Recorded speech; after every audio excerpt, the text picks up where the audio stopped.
Welcome civil super classes संतोष Tripathi YouTube channel पर आप सभी लोगों का हार्दिक स्वागत है। आज हम सभी लोग अपने इस चैनल के माध्यम से अगस्त प्रस्ताव 1940, क्रिप्स मिशन 1942, कैबिनेट मिशन 1946 पर परिचर्चा करेंगे। बहुत अच्छा टॉपिक है ये हम लोगों का। देखते हैं, आगे बढ़ते हैं। ये आपको ध्यान रखना होगा। क्या है अगस्त प्रस्ताव? तो आप देख रहे हैं अगस्त प्रस्ताव 1940 ईस्वी। वायसराय उस समय था लॉर्ड लिनलिथगो। आप जानते हैं लॉर्ड लिनलिथगो ने 1940 ईस्वी में 8 अगस्त के दिन एक प्रस्ताव लाया, और वह एक ऐसा प्रस्ताव था जिसमें भारतीयों को लुभाने का प्रयास किया गया, लेकिन मुस्लिम लीग एवं भारतीय राष्ट्रीय कांग्रेस ने इसको अस्वीकार कर दिया। देखते हैं क्या था इसमें। 8 अगस्त 1940 को वायसराय लॉर्ड लिनलिथगो द्वारा अगस्त प्रस्ताव पेश किया गया। आप लोग देखते हैं, देखते रहिए, देख रहे हैं पूरी तरह से, और अच्छे से जिन लोगों ने अभी तक कमेंट सब्सक्राइब नहीं किया है, शेयर नहीं किया वीडियो को, वो लोग शेयर करना भी ना भूलें। देखते रहिए, जिसमें मुस्लिमों के हितों का उल्लेख किया गया तथा यह भी बताया गया था कि बिना अल्पसंख्यकों की स्वीकृति के सरकार कोई भी संवैधानिक परिवर्तन अब नहीं ला सकती है। तब कांग्रेस ने भी इसका भरपूर विरोध किया। यह प्रस्ताव मुस्लिम के लिए एक ऐसा हथियार साबित हुआ जिसके बल पर वह अपनी सभी मांगे पूरा करवा लेती थी। ये आपको ध्यान रखना होगा।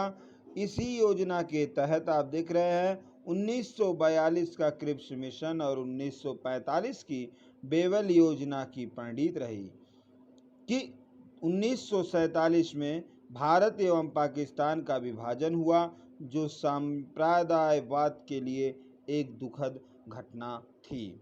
आगे हम लोग देख रहे हैं कि द्वितीय विश्व युद्ध के उपरांत चीन, जर्मनी की असाधारण सफलता तथा फ्रांस, हॉलैंड और बेल्जियम के पतन के पश्चात ब्रिटेन की स्थिति बहुत ही नाजुक हो गई।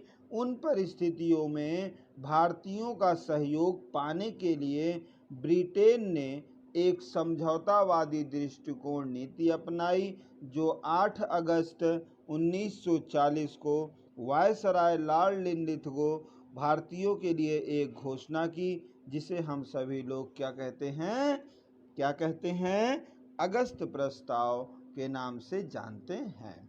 इस प्रस्ताव के मुख्य प्रावधान निम्नलिखित थे। पहला पॉइंट है इसमें, भारत के लिए डिफिनिट स्टेट मुख्य लक्ष्य था।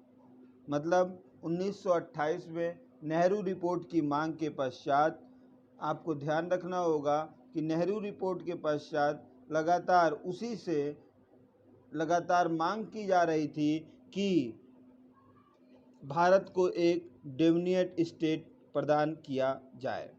ऐसी स्थिति में होता क्या है कि आखिरकार 1940 आते आते अंग्रेज़ों ने इस बात को मान लिया कि हम भारत को डोमिनेट स्टेट देने को तैयार नहीं हैं। लेकिन आप जानते हैं, जब किसी चीज़ का समय मांग जब की जाती है और वह उस समय ना मिले और बहुत दिनों बाद मिले, तो उसका कोई मोल नहीं रह जाता है। ऐसा ही विरोध करते वक्त भारतीय राष्ट्रीय कांग्रेस ने कहा कि हमें अब डोमिनेट स्टेट की कोई आवश्यकता नहीं है, हमें तो अब स्वतंत्रता चाहिए।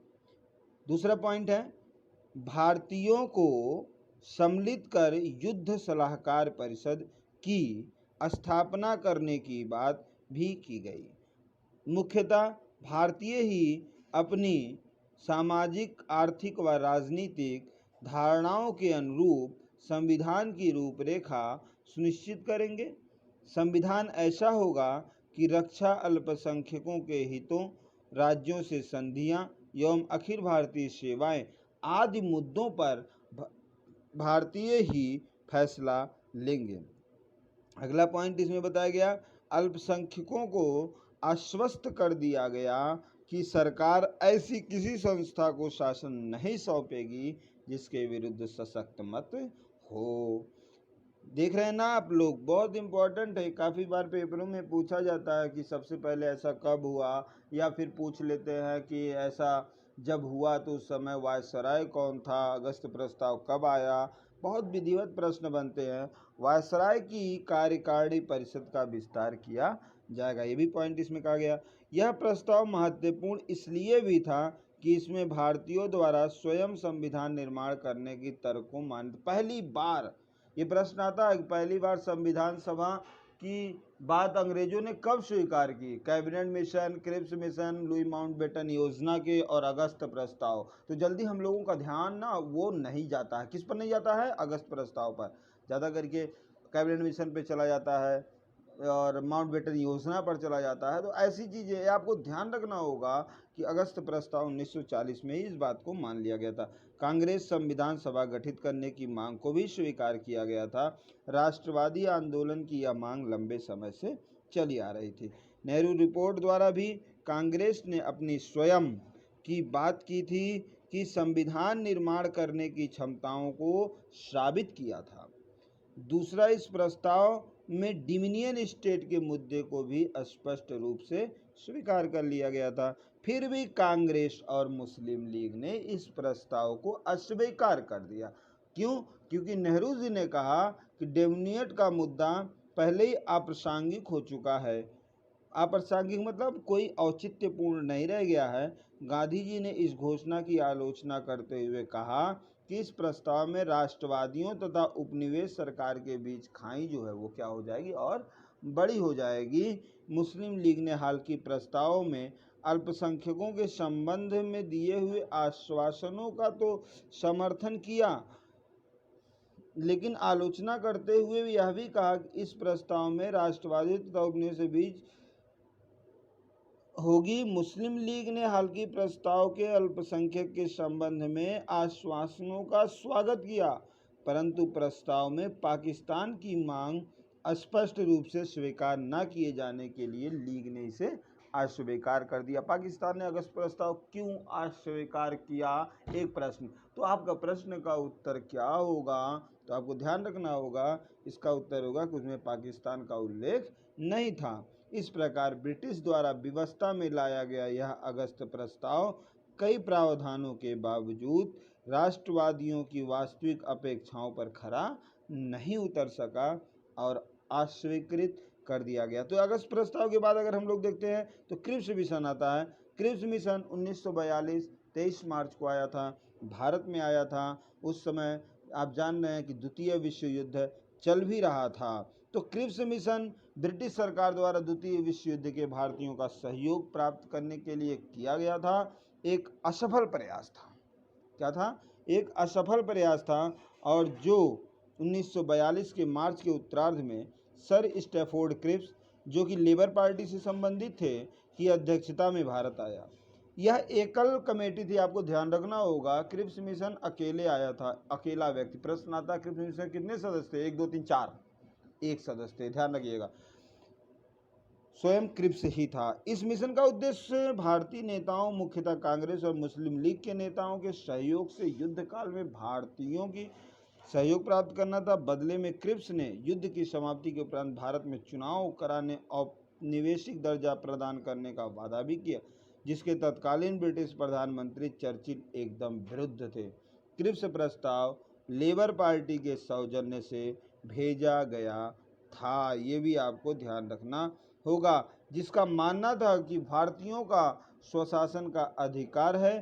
क्रिप्स ने भारतीय नेताओं के साथ मुलाकात के बाद एक प्रस्ताव प्रस्तुत किया था, जिसे क्रिप्स प्रस्ताव कहा गया, जिसे कांग्रेस और मुस्लिम लीग ने अस्वीकार कर दिया। यहाँ पर एक प्रश्न बनता है, क्या बनता है? गांधी जी ने क्रिप्स मिशन को किस नाम से पुकारा? तो आपको ध्यान रखना होगा, गांधी जी ने क्रिप्स प्रस्ताव को दिवालिया बैंक के नाम से आगामी तारीख का चेक कहकर संबोधित किया। ये आपको ध्यान रखना, बहुत इंपॉर्टेंट प्रश्न है ये। अन्य दलों की ने भी इस दल पे विचार किए। क्रिप्स प्रस्ताव असफल होने के बाद कांग्रेस ने भारत छोड़ो आंदोलन छोड़ दिया और ब्रिटिश सरकार ने भी आंदोलन का दमन करने के लिए सभी उपायों का सहारा लिया। कांग्रेस के सभी बड़े नेताओं को जेल में डाल दिया गया। जैसा कि आप जानते हैं कि भारत छोड़ो आंदोलन 8 अगस्त को दिन प्रारंभ हो गया। 9 अगस्त को सभी बड़े नेताओं को 1942 में गिरफ्तार कर लिया गया था। ये आपको ध्यान रखना होगा। आगे चलते हम लोग देखते हैं कैबिनेट मिशन। 24 मार्च 1946 ईस्वी को आया था कैबिनेट मिशन। और कैबिनेट मिशन वर्ष 1946 में ब्रिटेन के प्रधानमंत्री लॉर्ड एटली ने भारत में एक 3 सदस्यीय उच्च स्तरीय शिष्टमंडल भेजने की घोषणा कर दी थी। इस शिष्टमंडल में ब्रिटिश कैबिनेट के 3 सदस्य थे। एक का नाम था लॉर्ड पैथिक लॉरेंस, भारत सचिव था उस समय का। सर स्टैटफोर्ड क्रिप्स व्यापार बोर्ड के अध्यक्ष थे, जैसा कि ये पूर्व में 1942 में आ चुके हैं, आप जानते ही हैं। तथा एवी अलेक्जेंडर एडमिरल्टी के प्रथम लॉर्ड या नौसेना मंत्री थे, ये भी आप जानते हैं। इस मिशन को विशिष्ट अधिकार दिए गए थे और इसका कार्य भारत को शांतिपूर्ण सत्ता हस्तांतरण के लिए उपायों एवं संभावनाओं को क्या करना था, तलाशना था। तो हुआ क्या इसमें? तो हुआ इसमें यह कि कैबिनेट मिशन दिल्ली आया 24 मार्च 1946 को। अपना प्रस्ताव इसने 16 मई 1946 को प्रस्तुत किया। उसमें लिखा था संविधान सभा गठन करना है, मुख्य उद्देश्य था। दूसरा, भारत का विभाजन या गौड़ उद्देश्य है। और संविधान मतलब भारत के विभाजन की बात कैबिनेट मिशन में अस्वीकार कर दी गई। संविधान सभा के सदस्यों का निर्वाचन जनता के द्वारा अप्रत्यक्ष रूप से होगा।